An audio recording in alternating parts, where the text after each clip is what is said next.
have with me today a man a leader that I have admired for many, many years during my law enforcement career.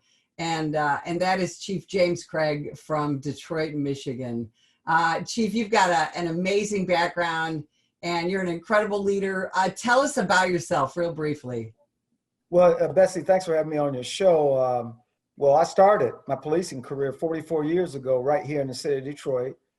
Laid off after 2.5 years, moved to Los Angeles, where I spent 28 years with the LAPD, rose up the ranks, retired, and became a chief of police in Portland, Maine, of all places, from Southern California to the Northeast. So I was a chief there for 2 years. After 2 years of being in Portland, Maine, I went on to Cincinnati and became the police chief there. And after 2 years there, can't keep a job. I come home and become the chief of police here in the city of Detroit now 7.5 years. Wow. So Chief, let me get right into it. You know, here you are, the chief of one of the largest police departments in the nation, in one of the roughest cities. And, yes. And all around us is talk about defunding the police and you know, how bad the police are and so much needs to change. How are you dealing with that in Detroit? Well, you know, I got to tell you, one, you have to speak out boldly. You know, we can talk about, you hear these commentary about defunding, disbanding, and reimagining policing. The problem is who's making those statements? And are those statements representative of the people that our departments are serving? I can tell you here in Detroit, it doesn't represent Detroiters. It doesn't represent Metro Detroit. What we do know is these folks come in here very organized, calculating, and they have an agenda. And their agenda does not match Detroit. And so, yeah, that might work in some cities. We've seen the rioting and looting in some major cities across America during the many days and weeks of protests. And the question is, why didn't it happen here in Detroit? Well, one reason I can tell you with certainty is we have great partnerships with our community. And I'm talking about trust-based partnerships.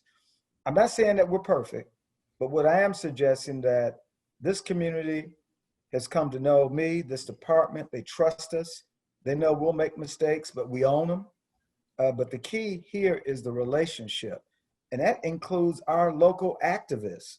So when the protests started to happen, and we started to watch some of the violence in many other cities, and while we had a few rough days, but no looting, no burning, nothing on that order. And the reason is we had local activists that would literally get on the ground and walk with us during these protests to manage these outsiders who tried to incite and influence violence. And they just frankly weren't successful. And they're not going to be, not here in Detroit. And so that's what kind of makes us so different. And Detroiters have said it to me almost daily. They don't speak for us. They just need to go home, go back to their communities and protest. We don't want you here. And so even when they called for my resignation at one point, Detroiters denounced it and they just said, go home. But really, people in my seat as police leaders, we can no longer sit back and do nothing and say nothing. And that's why when you look at some of these cities, police officers have had enough. They don't feel supported. They're leaving. And for a lot of reasons, but I can tell you, if political leadership is silent and not backing the police officers who by majority do a wonderful job, you know that, Betsy. The vast majority of our police officers do it right. And when we have that very small number that get it wrong, then we deal with that. And we do it in a very transparent way, and the community can appreciate that. What would you like to say to other police leaders about maintaining the order that you do, and yet you have that community support and officer support? You're kind of an anomaly these days. Well, I appreciate that. And I will tell you, no longer can police chiefs or administrators wait. Time is not our friend. Social media can certainly not be our friend. You talked about one of the officer-involved shootings we had here, and this was in the midst of all the protests. And we had a suspect, Hakeem Littleton, that while we were in the middle of an arrest situation, investigating a quadruple homicide that happened a week prior. So we're making an arrest without incident. This suspect, Littleton, approached our officer at very close range, took a gun out of his pocket, and began firing at the officer. It is by the grace of God, this officer was not struck by gunfire. Imagine just 2 feet away. And so that officer, the hero that he is, took him to the ground. But as he was doing that, the suspect continued to fire. It was then his partners who were also on the scene that were able to address this threat, and no officer got hurt. But then something happened. Now, what I've always done, generally within an hour of an officer-involved shooting, particularly if it's during day hours when the media is out, I get in front of it, talk to our community, and let them know what took place, recognizing that it's early, events are going to change. This is what we know right now. But when you have a trust-based relationship with folks, when you speak, they believe you. This is what happened on this kind. And this is something that we see trending across the country. It happened recently in Chicago. Once that happened, once I got out and made my statement within an hour of the shooting, these domestic terrorists, as I like to refer to them, went on social media and narrated the following. They just simply said the Detroit Police Department approached an unarmed Black man who was seated on his front porch, shot him 15 times unprovoked. They assassinated him.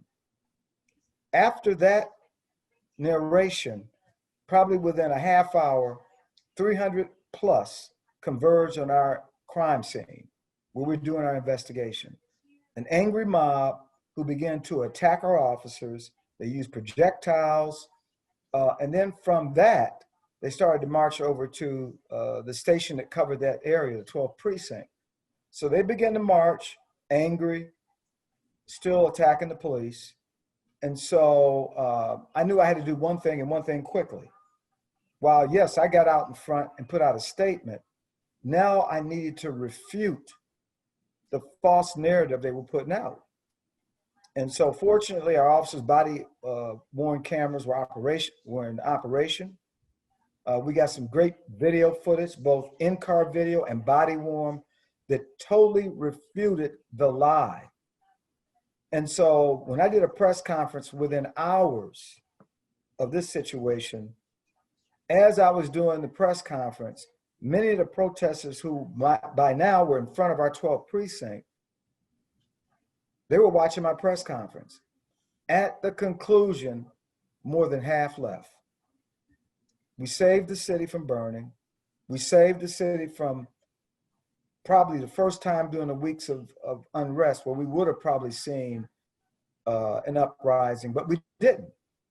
And it's because the body-worn camera refuted the lie. And this is what we're dealing with today. You remember the shooting recently in Chicago that resulted in 2 or 3 days of looting and rioting on Miracle Mile. Yep. Behind an officer-involved shooting. And in that officer-involved shooting, the narrative that the mob put out was false. But the problem was, and again, this is not a criticism of my friends in Chicago, they couldn't refute it. They didn't have anything that could refute it. And so they had to deal with the violence that was after the shooting incident. And so we've been very fortunate here in Detroit, but I think the message is clear. We have to be better. We have to continue to be transparent and get it out to our community. And once you have developed a relationship with your community, there's an expectation. Hey, we know the chief is gonna give us a briefing on this, and we know if it's a bad shooting, he's gonna call it that. And if not, he's gonna call it. Right. Right. And that's the thing. You support your officers, but if you, and we always say this, nobody hates a bad cop more than good cops, more than the rest of us. Exactly. And so, you know, you support your people, but I know that when somebody screws up, and you know, we screw up, that you're also going to take action. And it appears that the community knows that as well. Now, when you did experience unrest that you immediately were able to tamp down, do you get the out of town protesters, or are you able to put a stop to that before it gets out of control? And that's why I explained our local activists. So these outside agitators have one goal: to incite violence, disrupt, you know, and they're the one that's making these unrealistic demands, who don't speak for the city. Unfortunately, in some cities, and we've seen the images across America, where these outsiders come in, incite violence, mobilize the locals.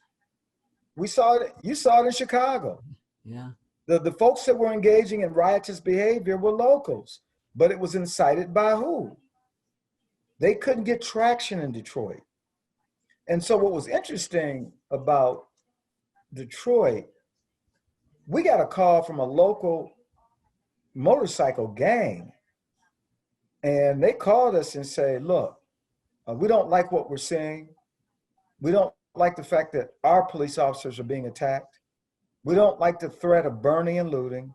This is our city, and we're just not going to stand by and let outsiders come here and try to incite violence. We're not going to tolerate it. Do you have a problem with us standing by? Of course, we said, no problem.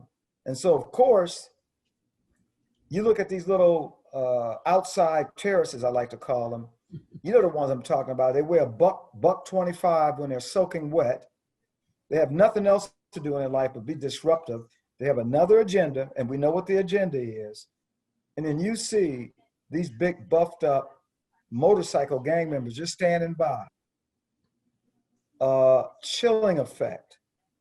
And it wasn't just them. We had local gang members who have also expressed that if they come through our neighborhoods, it's not going to be right. So the best thing, Chief, you need to do is keep them out of our neighborhood. That's the kind of support.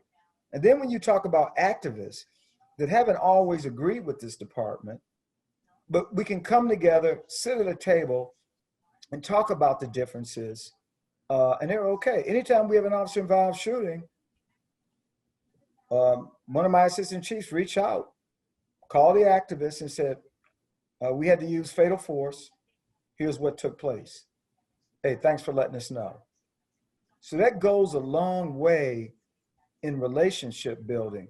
And I got a taste of this when I was a chief in Cincinnati, because Cincinnati made a commitment to their community that following any officer-involved shooting, the mayor, city manager, and police chief would conduct a press briefing within 24 hours of that shooting.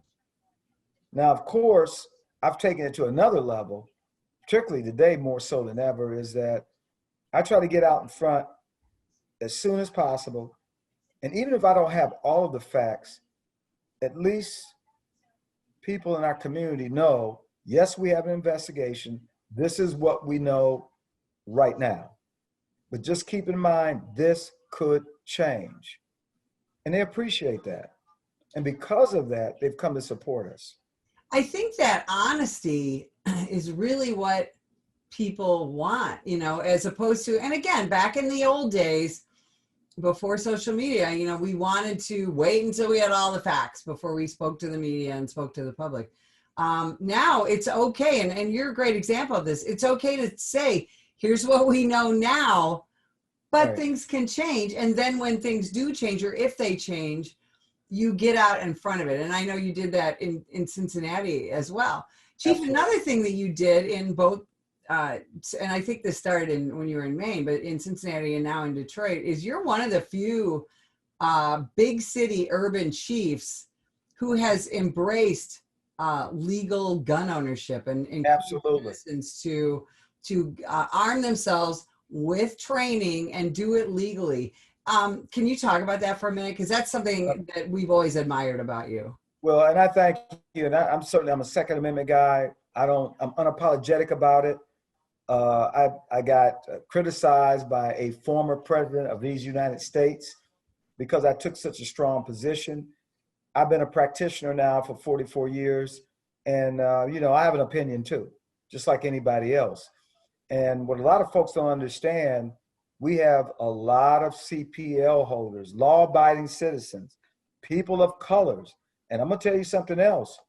Lots of women, Yes. law-abiding citizens that carry legally. And so I support it. And I made the statement, and I continue to maintain that it certainly has had an impact on robberies because suspects now know, robbery is a crime of opportunity. And if your opportunity is compromised because you're not certain as to whether or not this person is armed, and then you hear the stories about law-abiding armed citizens that have used fatal force to mitigate a threat, an imminent threat to their life, it kind of sends a message to the criminals, not here. And so I support it. And I know so many Detroiters, both in Detroit, Metro Detroit, heck, around this country, support my stance on that. And I'm going to continue to support that. And so I think problem comes with a lot of big city chiefs is, generally speaking, they're not on the same page with their bosses, generally the mayor. And because of that, they opt to remain quiet. And some opt to remain quiet, to not even offer support to the men and women who wear this uniform doing this job, which is sad. Politics are very tricky today. But fortunately, I have a mayor that, while we don't agree on everything, he's not a Second Amendment, not to the degree I am, of course, but he supports the work that we do here. He's expressed it publicly. And so that certainly makes my life a lot easier. And certainly I know the men and women of the Detroit Police Department appreciate when I get up, stand up, and especially when we have these domestic terrorists that come into our city and they're putting out false narratives, and I stand up against it because it's the right thing to do. I mean, when you see what happened in Seattle over the summer, my heart went out to Chief Bess because she wanted to do more. But how do you force police officers from their home, a police station, take over 6 city blocks, and then tell the police, you're not welcome here? And when they get called, in this instance, 2 people were murdered in that chop zone, as they called it, Yeah. and 1 sexually assaulted. And the police could not go in and conduct a proper investigation. Shame on the city of Seattle. And it's no wonder why businesses have said, and I've heard it, we're leaving. Yep. We don't feel support it. This is an economic issue too. Cincinnati. Well, and that's the thing, is we're seeing in cities like Seattle, Oregon, Chicago, New York, those police officers in those cities who are seeing the good leaders retire, like Chief Best, they're seeing no support from their mayors and their city councils. They're leaving and they're going to North and South Dakota and Wyoming and Arizona. Are you able to recruit good police officers still to Detroit? Absolutely. In fact, we still recruit. In fact, we had some officers that over a period when we were losing officers to higher paying police jobs, guess what's happening right now? We're seeing a trend. They're coming home. They want to come back. And what they have said to me, because I'm always curious, I said, I thought you went off to Warren, Michigan. I just had a conversation with a young officer who left for Warren, Michigan, higher paid job. I said, I guess you thought the grass was greener on the other side. He said, what we have here in Detroit is family and leadership. And so that's why people are coming home. And so really that's a testament to this team and what we do and what we provide here in the city of Detroit. Chief, what do you think people around the country can do as they listen to you to support their own police departments, their own officers, to do some of the things that you have been able to do in Detroit? Be courageous. Hey, leadership's not easy, but if you do the right thing for the right reason and never forget who is doing the work. See, the way I look at the world through the lens I operate in is that, you know, I'm a police officer. I'm an American police officer. That's where I started and that's where I will finish. And I never forgot that. And I never forgot what it was like coming up through the ranks and just the disdain that I had for some who were frankly, you know, just absent. Didn't support the men and women out there. You know, snubbed them. And so I know you haven't been in the business for a while. You know leaders or people who are in those positions. I was calling managers who rose through the ranks who didn't want to have anything to do with police officers. And these are the folks that are getting it done. When they shut down, what happens now? It's one thing to be standing here as a leader, and I get many thanks from not just our police officers, but from the community. But I remind the community, it's those men and women out there who do this work. The very least we could do is show the deep appreciation, because today, unlike when I started, I'm not saying it was easy 44 and a half years ago, but what I will tell you is what these young men and women face today is unprecedented. There's been no other time during my career that I've seen anything like this. So my hat goes off to each and every one of them. So my message is simple. Show some appreciation. Be bold and courageous and stop putting your finger up and blowing to see which way the wind is blowing. You are the epitome of leadership in my eyes. And I wish I had all day to talk to you, but I'm going to leave you with this. Someday I hope to hear from Governor Craig, and someday maybe President. I'll leave you with that, because you are the epitome of leadership, sir. And we really appreciate you spending the morning with us today. If you would like more information about the National Police Association, visit us at nationalpolice.org.